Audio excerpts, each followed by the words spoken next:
बिहार एक ऐसी धरती जिसका इतिहास गौरवशाली रहा है। यह वो जमीन है जहां से ज्ञान का प्राकश पूरी दुनिया में फैला। मगध साम्राज्य की शक्ति, चाणक्य की नीति और भगवान बुद्ध के उपदेश सब इसी मिट्टी की देन है। लेकिन समय का पहिया ऐसा घुमा कि यह सोना उगालने वाली धरती पिछड़ेपन और लाचारी का प्रतीक बन गई।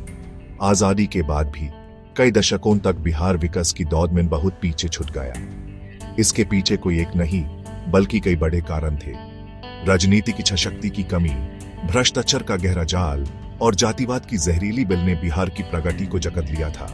सरकार की योजनाएं इन कागजों पर तो बनती थीं, लेकिन जमीन पर कभी उतर नहीं पाती थीं। शिक्षा और स्वास्थ्य का ढांचा पूरी तरह से चरमरा गया था। स्कूल थे तो शिक्षक नहीं और अस्पताल थे तो इलाज नहीं। उद्योग धंधे लगने की बात तो दूर, जो पहले से थे वो भी बंद होने की कगार पर आ गए थे। इसके चलते रोजगार के अवसर खत्म हो गए और बिहार के नौजवानों के सामने सिर्फ एक ही रास्ता बचा पलायन। अपने घर, परिवार और मिट्टी को छोड़कर देश के दूसरे शहरों में जाकर मजदूरी करना उनकी मजबूरी बन गई। यह पलायन सिर्फ एक शख्स का नहीं बल्कि पूरे बिहार के स्वाभिमान का पलायन था। इस पिछड़ेपन का एक बड़ा कारण था लैंड रिफॉर्म्स का सही से लागू न होना। जमीन का बंटवारा असमान रूप से हुआ, जिससे एक बड़ा वर्ग हमेशा गरीबी में जीता रहा। कृषि प्रधान राज्य होने के बावजूद सिंचाई की सुविधाएं न के बराबर थी। किसान सिर्फ मानसून के भरोसे खेती करते थे। बाढ़ और सूखा हर साल की कहानी बन चुकी थी, जो लाखों परिवारों को बर्बाद कर देती थी। ये सभी कारण मिलकर बिहार को एक ऐसे बीमारू राज्य की श्रेणी में लखदा कर दिया, जहां से निकलना एक सपने जैसा लगता था। बिहार की पहचान उसकी प्रतिभा से नहीं, उसकी गरीबी और लाचारी से होने लगी थी। इन सभी समस्याओं के बीच राजनीति ने विकास को नहीं बल्कि जाति को अपना मुख्य हथियार बना लिया। वोट विकास के नाम पर नहीं, जाति के नाम पर मांगे जाने लगे।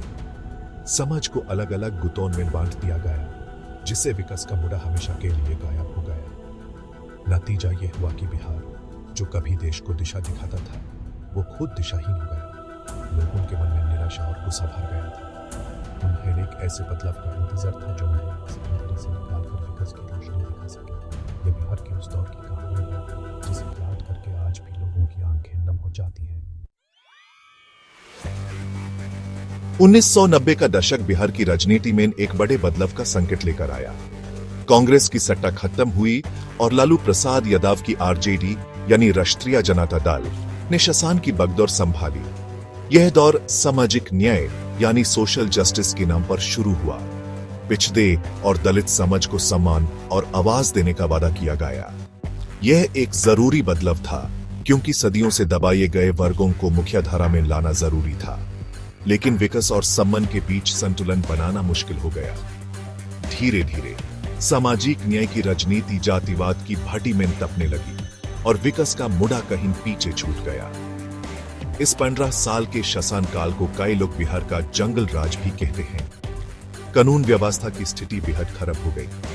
अपहरण, लूट और हत्या जैसे अपराध आम हो गए थे। लोग शाम होने के बाद घर से निकलने में डरते थे। भ्रष्टाचार अपने चरम पर था। सरकारी ठेके और नौकरियां, सब कुछ जाति और पहुंच के आधार पर तय होने लगा। इस दौर ने बिहार की अर्थव्यवस्था की कमर तोड़ दी। कोई भी निवेशक ऐसे माहौल में पैसा लगाने को तैयार नहीं था। सरकारी खजाना खाली हो गया और विकास के सारे काम थक गए। इसका सबसे बुरा प्रभाव बिहार के आम आदमी पर पड़ा। उसके पास न सुरक्षा थी, न रोजगार, न अच्छी शिक्षा और न ही आने वाले कल की कोई नहीं। पलायन एक मजबूरी नहीं बल्कि जिंदा रहने का जरिया बन गया। गाँव के पानी खाली हो गए।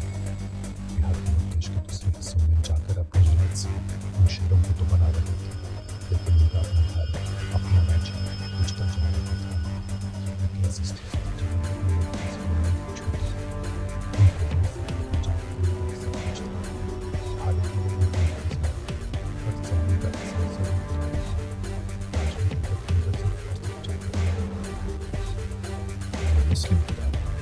समीकरण आरजेडी की सबसे बड़ी ताकत थी और इसी के दम पर उन्होंने 15 साल तक शासन किया। इस दौरान विकास के सारे पैमानों पर बिहार देश में सबसे नीचे चला गया। चाहे वो साक्षरता दर हो, प्रति व्यक्ति आय हो या स्वास्थ्य सुविधाएं, हर मामले में बिहार पिछड़ता गया। ये वो दौर था जिसने बिहार की छवि को इतना नुकसान पहुंचाया कि उसे उबरने में कई दशक लग गए। 2005 में जब सत्ता परिवर्तन हुआ तो ये सिर्फ एक सरकार का बदलना नहीं था, बल्कि बिहार के लोगों की उस निराशा से बाहर निकालने की एक कोशिश थी। वर्ष 2005 बिहार के लिए एक नए युग की शुरुआत थी। नीतीश कुमार के नेतृत्व में एनडीए की सरकार बनी, जिसमें भारतीय जनता पार्टी यानी बीजेपी एक प्रमुख सहयोगी थी। इस गठबंधन ने सुशासन और विकास को अपना मुखिया नारा बनाया। पहली बार राजनीति का फोकस जाति से हटकर विकास के मुद्दों पर आया। बीजेपी ने केंद्र में अपनी बढ़ती ताकत का फायदा बिहार को दिलाने का वादा किया। उन्होंने कहा कि डबल इंजन की सरकार यानी केंद्र और राज्य में एक ही गठबंधन की सरकार बिहार की किस्मत बदल सकती है। इस नए दौर में विकास की योजनाएं तेजी से जमीन पर उतारने लगे और लोगों के मन में एक नई उम्मीद जागी। बीजेपी के आने के बाद सबसे पहला जोर कानून व्यवस्था को सुधारने पर दिया गया। अपराधियों के खिलाफ सख्त कार्रवाई शुरू हुई, जिससे जंगल राज का डर लोगों के मन से कम होने लगा। इसके साथ ही केंद्र सरकार की मदद से कई बड़ी परियोजनाएं शुरू की गई। प्रधानमंत्री ग्राम सड़क योजना के तहत गांव-गांव तक पक्की सड़कें बनने लगे। हर घर तक बिजली पहुंचाने का लक्ष्य रखा गया और इसमें बड़ी सफलता भी मिली। जिन गांव ने कभी बिजली का बल्ब जलते नहीं देखा था, वो आज रोशनी से जगमगा रहे हैं। पीने के साफ पानी के लिए हर घर नल का जल जैसी योजनाएं शुरू की गई, जिससे लोगों के जीवन में एक बड़ा सकारात्मक बदलाव आया। विकास सिर्फ सड़क और बिजली तक सीमित नहीं रहा। बीजेपी ने वेलफेयर स्कीम्स यानी कल्याणकारी योजनाओं पर भी पूरा ध्यान दिया। प्रधानमंत्री किसान सम्मान निधि पीएम किसान के तहत लाखों किसानों को सीधे उनके बैंक खातों में सहायता राशि मिलने लगी।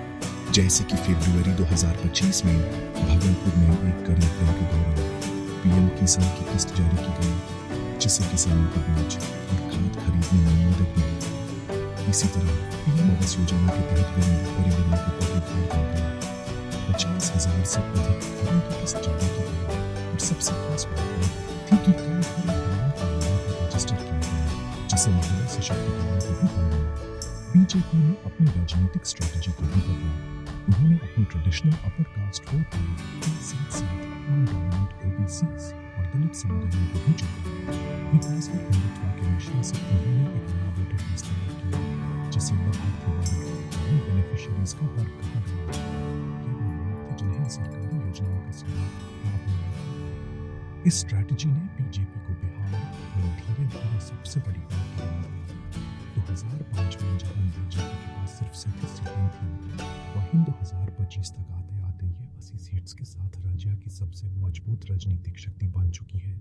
ये बदलाव बिहार की राजनीति में विकास के बढ़ते महत्व को दर्शाता है। किसी भी राज्य के विकास की नींव उसका इंफ्रास्ट्रक्चर होता है। बीजेपी के शासनकाल में खासकर डबल इंजन सरकार के दौरान बिहार के इंफ्रास्ट्रक्चर को मजबूत करने पर सबसे ज्यादा ध्यान दिया गया। सड़कों का जाल जो पहले गड्ढों से भरा रहता था, अब हाईवेज और एक्सप्रेसवेज में बदल रहा है। प्रधानमंत्री ग्राम सड़क योजना के अंतर्गत 50,000 किलोमीटर से ज्यादा ग्रामीण सड़कों का निर्माण किया गया।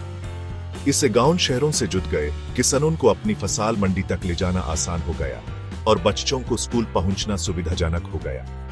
यह सड़कें सिर्फ कंक्रीट की नहीं, बल्कि बिहार की प्रगति की सड़कें बनी। रेल कनेक्टिविटी में भी बिहार ने एक लंबी छलांग लगाई है। कई नई ट्रेनें शुरू की गईं और पुरानी रेलवे लाइंस का दोहरीकरण और विद्युतीकरण किया गया। पटलिपुत्रा गोरखपुर वंदे भारत एक्सप्रेस की शुरुआत ने बिहार को आधुनिक रेल नेटवर्क से जोड़ दिया। इससे न सिर्फ यात्रा का समय कम हुआ, बल्कि लोगों को एक बेहतर और आरामदायक सफर का अनुभव भी मिला। अभी हाल ही में जून 2025 में प्रधानमंत्री मोदी ने सिवान में 5,200 करोड़ से अधिक की रेल और सड़क परियोजनाओं का शिलान्यास किया।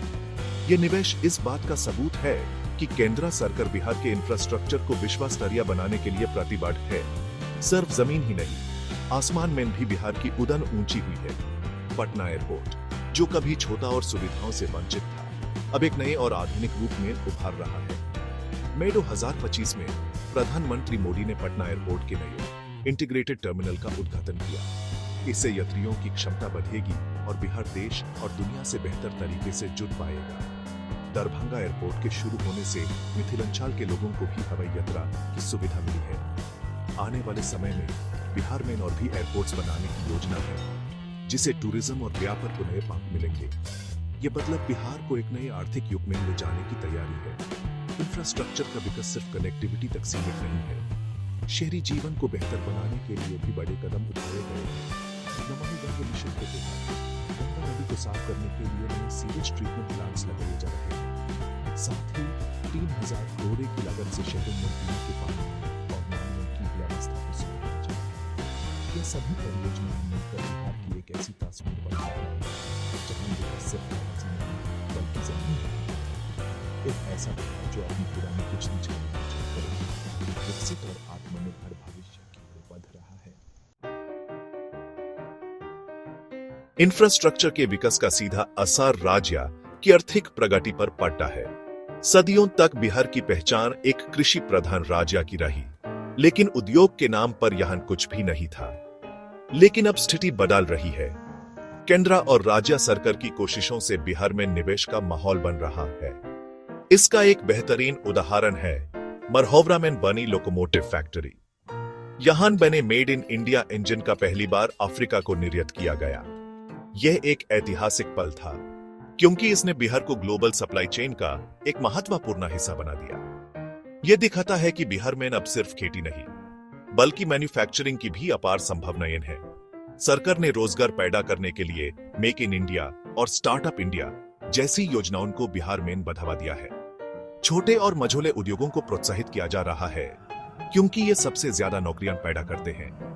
फूड प्रोसेसिंग, टेक्सटाइल और आईटी सेक्टर में निवेश को आकर्षित करने के लिए विशेष नीतियां बनाई जा रही हैं। इसका उद्देश्य यह है कि बिहार के नौजवानों को रोजगार के लिए दूसरे राज्यों में पलायन न करना पड़े। उन्हें अपनी ही मिट्टी पर, अपने ही घर के पास सम्मानजनक काम मिल सके। ये एक लंबा और मुश्किल सफर है, लेकिन इसकी शुरुआत हो चुकी है। कृषि, जो बिहार की अर्थव्यवस्था की रीढ़ है, उसके आधुनिकीकरण पर भी जोर दिया जा रहा है।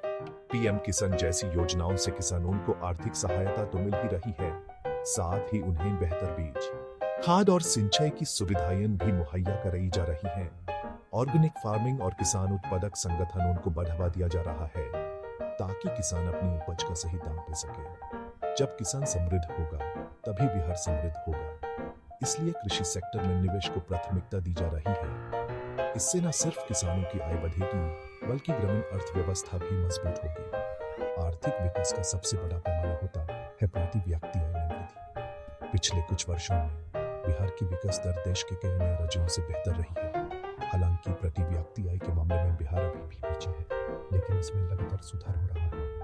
सरकारी योजनाओं, इंफ्रास्ट्रक्चर में निवेश और उद्योगों को बढ़ावा देने से लोगों की आमदनी बढ़ रही है। पीएम मोदी ने अपने एक भाषण में कहा था कि बिहार अब भारत की ग्रोथ इंजन को ड्राइव कर रहा है। ये बात बिहार के बढ़ते आर्थिक आत्मविश्वास को दर्शाती है और ये उम्मीद जगाती है कि आने वाले समय में बिहार आर्थिक रूप से भी एक सक्षम राज्य बनेगा। विकास का असली मतलब तभी है जब उसका लाभ समाज के सबसे कमजोर और पिछड़े वर्ग तक पहुंचे।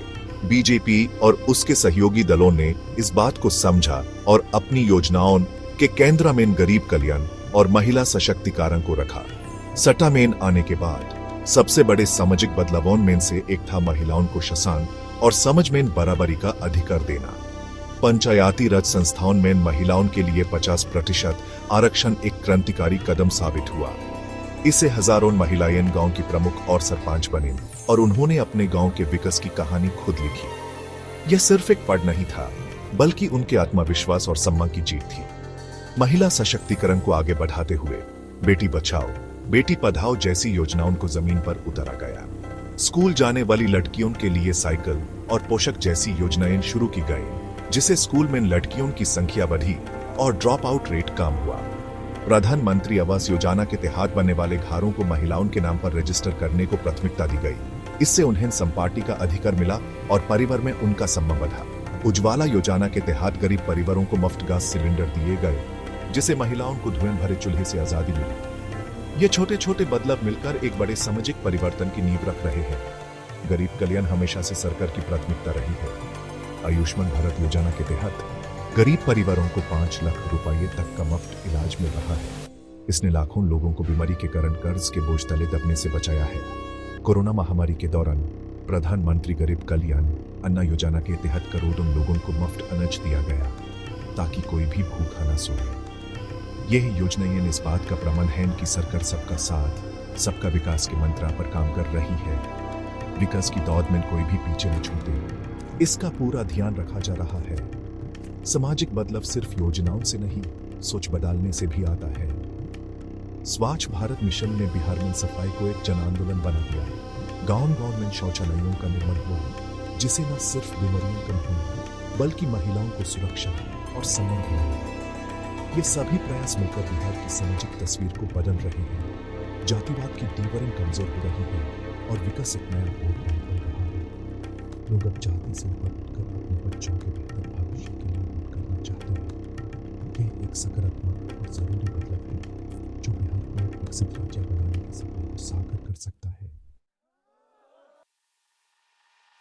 बिहार में नवंबर 2025 में विधानसभा चुनाव होने वाले हैं और राजनीतिक महासंग्राम की बिसत बिछ चुकी है। मुखिया मुकाबला दो बड़े गठबंधनों के बीच है।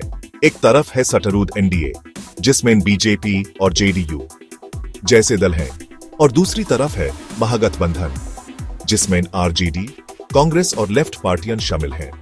हर पार्टी अपनी अपनी रोड मैप और वोट बैंक के गणित के साथ मैदान में उतर रही है। ये चुनाव तय करेगा कि बिहार अगले 5 साल विकास के पाथ पर आगे बढ़ेगा या फिर से पुरानी राजनीति की तरफ लौटेगा। इसलिए सभी पार्टियों की रणनीतियों को समझना बेहद जरूरी है। एनडीए, खासकर बीजेपी का रोड मैप डबल इंजन सरकार के विकास मॉडल पर केंद्रित है। उनका प्रचार केंद्र सरकार द्वारा की गई परियोजनाओं जैसे वंदे भारत, नए एयरपोर्ट्स, हाईवेज और कल्याणकारी योजनाओं पर आधारित है। बीजेपी अपने traditional upper caste vote bank के साथ साथ नीतीश कुमार के ईबीसी यानी अत्यंत पिछड़ा वर्ग और महिला वोट बैंक को जोड़कर जीत का फॉर्मूला तैयार कर रही है। साथ ही लाभार्थी वर्ग यानी सरकारी योजनाओं के फायदा उठाने वाले लोग उनका नया और सबसे बड़ा वोट बैंक है। उनकी स्ट्रेटजी विकास, राष्ट्रवाद और हिंदुत्व के एक मजबूत मिश्रण पर टिकी है। वो लोगों को ये बताने की कोशिश कर रहे हैं कि एनडीए ही बिहार को पिछड़ेपन से निकाल सकती है। दूसरी तरफ महागठबंधन का रोड मैप सामाजिक न्याय और सम्मान के आधार पर बना है। आरजेडी, जिसका नेतृत्व तेजस्वी यादव कर रहे हैं, अपने ट्रेडिशनल एमवाई यानी मुस्लिम यादव वोट बैंक पर निर्भर है। वो बेरोजगारी और महंगाई जैसे मुद्दों को उठाकर वर्तमान सरकार को घेरने की कोशिश कर रहे हैं। कांग्रेस ने राजेश कुमार को प्रदेश अध्यक्ष बनाकर दलित वोट बैंक को संभालने की कोशिश की। महागठबंधन का मानना है कि विकास जरूरी है, लेकिन सामाजिक न्याय और पिछड़े वर्गों के सम्मान से भी ज्यादा महत्वपूर्ण है। उनका लक्ष्य है वोट बैंक में सीट लेवल पर 25% वोट स्विंग हासिल करना है, जो हर वोट में ज्यादा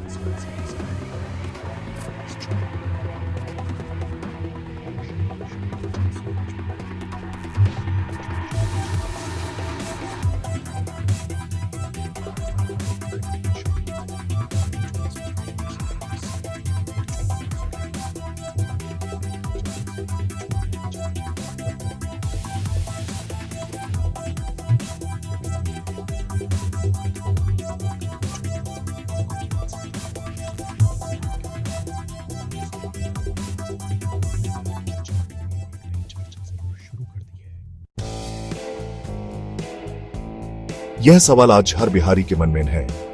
क्या वो दिन आएगा जब बिहार पिछड़ेपन का दाग मिटाकर देश के सबसे विकसित राज्यों की कतार में खड़ा होगा? इस सवाल का जवाब हाँ हो सकता है, लेकिन इसके लिए कुछ वास्तविक और सकारात्मक कदम उठाने होंगे। प्रधानमंत्री नरेंद्र मोदी ने कहा है कि बिहार अब भारत के ग्रोथ इंजन को ड्राइव कर रहा है। यह बात बिहार की क्षमता और संभावनाओं को दर्शाती है। रोबस्ट इन्वेस्टमेंट, युवाओं की प्रतिभा और सरकारी नीतियों का सही समन्वय बिहार को एक आर्थिक शक्ति बना सकता है। लेकिन इस राह में कई चुनौतियां भी हैं जिन्हें पार करना जरूरी है। सबसे पहली जरूरत है राजनीतिक स्थिरता और इच्छा शक्ति की। गठबंधन की राजनीति अक्सर विकास की गति को धीमा कर देती है। पार्टियों को अपने छोटे छोटे फायदों से ऊपर उठकर बिहार के बड़े हित के लिए काम करना होगा। भ्रष्टाचार पर पूरी तरह से लगाम लगानी होगी ताकि विकास के लिए आया हुआ हर पैसा जमीन पर लगे। सरकारी योजनाओं को लागू करने में पारदर्शिता और जवाबदेही सुनिश्चित करनी होगी। जब तक शासन प्रशासन ईमानदारी से काम नहीं करेगा, तब तक विकास का सपना अधूरा ही रहेगा। इसलिए एक साफ सुथरी और स्थिर सरकार बिहार की सबसे बड़ी आवश्यकता है। दूसरी जरूरत है निवेश और उद्योग के लिए एक बेहतर माहौल बनाने की। सरकार को ईज ऑफ डूइंग बिजनेस पर और ज्यादा ध्यान देना होगा। उद्योगपतियों को सुरक्षा, जमीन, बिजली और अन्य सुविधाएं आसानी से उपलब्ध करानी होंगी। बिहार के पास सबसे बड़ी पूंजी उसके युवा हैं। इन युवाओं को बेहतर शिक्षा और स्किल डेवलपमेंट देकर एक कुशल वर्कफोर्स में बदला जा सकता है। आईटी, फूड प्रोसेसिंग, टूरिज्म और मैन्युफैक्चरिंग जैसे सेक्टर्स में निवेश को आकर्षित करके लाखों रोजगार के अवसर पैदा किए जा सकते हैं। जब बिहार के युवाओं को अपने ही राज्य में काम मिलेगा तो पलायन की समस्या अपने आप खत्म हो जाएगी। अंत में सबसे जरूरी है जातिवाद की राजनीति से मुक्ति। जब तक बिहार जाति के आधार पर बनता रहेगा तब तक वो अपनी पूरी क्षमता का उपयोग नहीं कर पाएगा। लोगों को विकास के नाम पर वोटें करना सीखना होगा। उन्हें यह समझना होगा कि उनका भला जाति का नेता नहीं बल्कि काम करने वाला नेता ही कर सकता है। मीडिया और सिविल सोसाइटी को इसमें एक सकारात्मक भूमिका निभानी होगी। अगर बिहार इन चुनौतियों को पार कर लेता है तो वो दिन दूर नहीं जब बिहार न सिर्फ देश का ग्रोथ इंजन बनेगा बल्कि पूरी दुनिया के लिए एक मिसाल भी पेश करेगा। यह एक लंबा सफर है पर नामुमकिन नहीं। बिहार आज एक ऐसे मोड़ पर खड़ा है जहां न्यूज 3 रास्तों में से एक को चुना है, विकास, सम्मान या पहचान। हर राजनीतिक दल इन्हीं में से किसी एक या दो मुद्दों को लेकर जनता के बीच जा रहा है। बीजेपी और उसके सहयोगी दलों का मॉडल विकास पर केंद्रित है। उनका मानना है कि जब सड़क, बिजली, पानी, उद्योग और रोजगार होगा तो सम्मान और पहचान अपने आप मिल जाएगी। उनका लाभार्थी वर्ग का कॉन्सेप्ट इसी सोच पर आधारित है, जहां लोगों को जाति से ऊपर उठाकर विकास के फायदों से जोड़ा जा रहा है। यह मॉडल आर्थिक प्रगति और आधुनिक इंफ्रास्ट्रक्चर पर जोर देता है, जो किसी भी पिछड़े राज्य के लिए बेहद जरूरी है। दूसरी तरफ आरजेडी और उसके सहयोगी दलों का मॉडल सम्मान और सामाजिक न्याय पर आधारित है। उनका तर्क है कि सदियों से जिन वर्गों को दबाया गया है उनके लिए विकास से पहले सम्मान जरूरी है। उनका कहना है कि आर्थिक विकास का फायदा सब तक बराबर नहीं पहुंचता, इसलिए पिछड़े और दलित वर्गों के अधिकारों की रक्षा करना उनकी प्राथमिकता है। यह मॉडल पहचान की राजनीति पर जोर देता है, जहां लोगों को अपनी जाति और समुदाय के नाम पर एकजुट किया जाता है। इस मॉडल ने पिछड़े वर्गों को आवाज जरूर दी है, लेकिन अक्सर इस पर विकास को नजरअंदाज करने का आरोप लगता रहा है। असलियत यह है कि बिहार को इनमें से किसी एक मॉडल की नहीं बल्कि एक संतुलित अप्रोच की जरूरत है। विकास जरूरी है, लेकिन वो समावेशी यानी इंक्लूसिव होना चाहिए। उसका लाभ समझ के आखिरी व्यक्ति तक पहुंचना चाहिए। ऐसा विकास किस काम का जो अमीरों को और अमीर और गरीबों को और गरीब बना दे। इसलिए विकास के साथ साथ सामाजिक न्याय का होना भी अनिवार्य है। दोनों एक ही सिक्के के दो पहलू हैं। एक मजबूत अर्थव्यवस्था और बेहतर इंफ्रास्ट्रक्चर के साथ साथ एक ऐसा समाज भी बनाना होगा जहां सभी जातियों और धर्मों के लोगों को बराबर का सम्मान और अवसर मिले। अंततः बिहार के लिए सबसे उपयुक्त मॉडल वही होगा जो विकास और सम्मान के बीच एक पुल बना सके। बीजेपी के नेतृत्व वाला एनडीए गठबंधन डबल इंजन के जरिए विकास की परियोजनाओं को तेजी से लागू करने की क्षमता रखता है। उनका सबका साथ, सबका विकास, सबका विश्वास का नारा इसी संतुलन को साधने की एक कोशिश है। अगर वो विकास के लाभ को समझ के हर वर्ग, खासकर सबसे पिछड़े लोगों तक बिना भेदभाव के पहुंचा पाते हैं तो उनका मॉडल बिहार को आगे ले जाने में सबसे ज्यादा कारगर साबित हो सकता है। क्योंकि एक विकसित बिहार ही एक सम्मानित बिहार बन सकता है और यही हर बिहारी का सपना है।